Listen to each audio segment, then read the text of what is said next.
நாம வந்த வேலை வெற்றிகரமா முடிஞ்சதுங்க. இப்ப ஈரோட்ல இருந்து நாம கோயம்புத்தூருக்கு கிளம்பிட்டோம். ஈரோடுனா ஈரோடு இல்ல, ஈரோடுக்கு ஒரு 20 கிலோமீட்டருக்கு முன்னாடி. செமையா இருக்கு கிளைமேட். மணி 12:48, அதாவது மதியானம். பாருங்க எப்படி இருக்கு கிளைமேட். செமையா இருக்குல்ல. வாவ், அவசமா இருக்கு இந்த கிளைமேட்ல. இந்த மாதிரி ஒரு பைபாஸ் ரோட்ல நம்ம தம்பி 900 அப்படியே அதுல அப்படியே போறதுக்கு சொத்துக்கா தான் இருக்கு. நிறைய பேர் கமெண்ட்ல கேக்குறீங்க வண்டி என்ன விலை அப்படின்ட்டு. வண்டி டோட்டலா ஆன் ரோடு வர்றப்போ 11 லட்ச ரூபா வந்துருதுங்க. அதாவது 1080 நான் வாங்கினப்போ 11 லட்ச ரூபா வந்துருது. இதுல வந்துட்டு நிறைய பேர் லோன் கிடைக்குமா, லோனா எவ்வளவு லோன் கிடைக்கும், எவ்வளவு இனிஷியல் பேமெண்ட் கட்டணும், இப்படி எல்லாம் நிறைய பேர் கேக்குறீங்க. அது ஒவ்வொருத்தவங்களோட ப்ரொஃபைல் பொறுத்துங்க.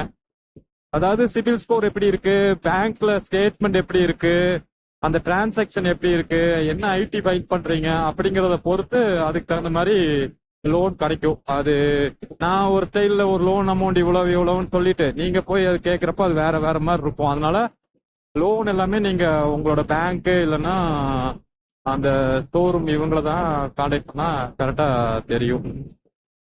மழை வந்துருச்சே, மழை வந்துருச்சே. சச்சோ, என்ன பண்றதுன்னு தெரியல. சரி பார்ப்போம், எங்கேயாவது ஒரு பாட்டை பிடிப்போம் மாதிரி. சொல்ல முடியாது, சில டைம்ல கொஞ்ச தூரம் மழை பெய்யும், அப்புறமா கொஞ்சம் அந்த சைடு போனா மழை இருக்காது. அப்படி ஏதாவது இருக்கா இல்ல என்னன்னு தெரியல, பார்ப்போம். அதனால அந்த லோன் சம்பந்தமா நீங்க டைரக்டா அங்க கேட்கறது தான் நல்லது. ஆனா அப்ப வந்து நான் வாங்கி ஒரு 8-9 மாசம் ஆயிருச்சு. அப்ப வந்து வண்டியோட ஆன் ரோட் பிரைஸ் வந்து 1080 கரெக்டா. அதுக்கப்புறம் நம்ம எக்ஸ்ட்ரா ஃபிட்டிங்ஸ் ஏதாவது மாத்தணும் பிடிச்சோம்னா அதுக்கு தனியா அடிஷ்னலா சார்ஜஸ் வரும். நம்ம ரேடியேட்டர் கார்டு அந்த ஸ்லைடர்ஸ் எல்லாமே போட்டிருக்கோம். அதுக்கு வந்து ஒரு 20,000 ரூபா வந்துச்சு, அவ்வளவுதான். நான் வேற எதுவுமே எக்ஸ்ட்ரா ஃபிட்டிங்ஸ் அது இதுன்னு எதுவுமே நான் பண்ணலைங்க இந்த வண்டிக்கு. அவ்வளவுதான், அது மட்டும்தான் பண்ணியிருக்கேன்.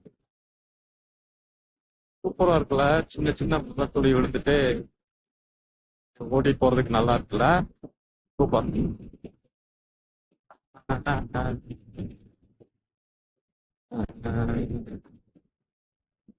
அதே மாதிரி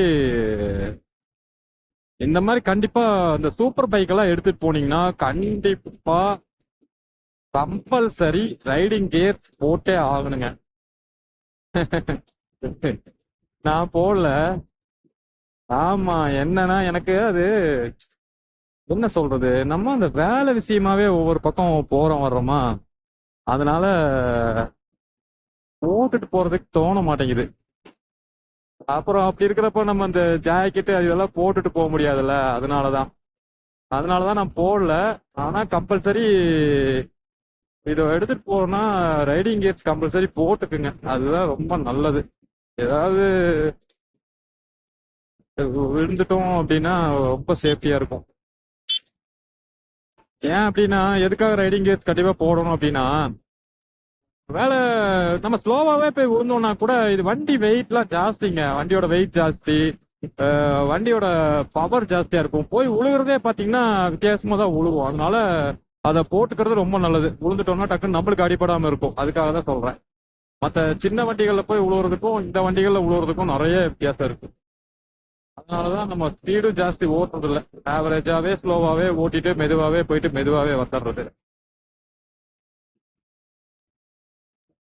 மற்றபடி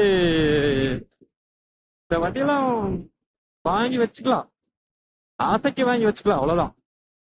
நம்மகிட்டயும் பைக் இருக்கு, Z900 இருக்கு அப்படின்ட்டு வாங்கி வச்சுக்கலாம். அப்பப்போ எடுத்து ஓட்டி பார்த்துக்கலாம். அதான் நான் செஞ்சுட்டு இருக்கேன், அதுதான் நான் உங்ககிட்ட சொல்றேன். எல்லாருமே அப்படிதான். ஸ்போர்ட்ஸ் பைக் சூப்பர் பைக் எல்லாம் வாங்கி வச்சிருக்கவங்க எல்லாம் டெய்லி எடுத்துட்டு ஓடிட்டு இருக்க முடியாது. எப்போவாச்சும் எடுத்துட்டு ஒரு நாளைக்கு 2 நாளைக்கு ஒருக்கா போவாங்க வருவாங்க. அந்த மாதிரிதான் பண்ண முடியும்.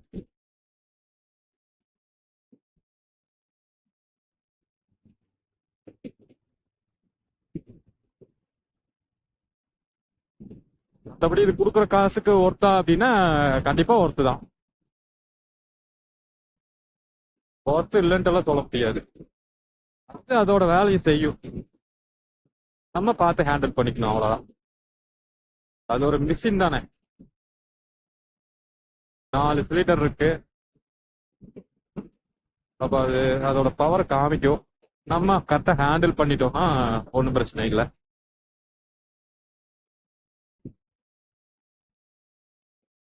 அதுக்காக இதோட பவரை ஃபுல்லாக நம்ம பார்க்கணும்னு நினச்சோம்னா ரொம்ப கஷ்டம். பார்த்துருவோம், நம்ம இத்தனை லட்ச ரூபா கொடுத்து வாங்கி வச்சிருக்கிறோம், இதோட பவரை ஃபுல்லாக நம்ம பார்க்கணும் அப்படின்னு நினைக்கிறது தான் ஆபத்து.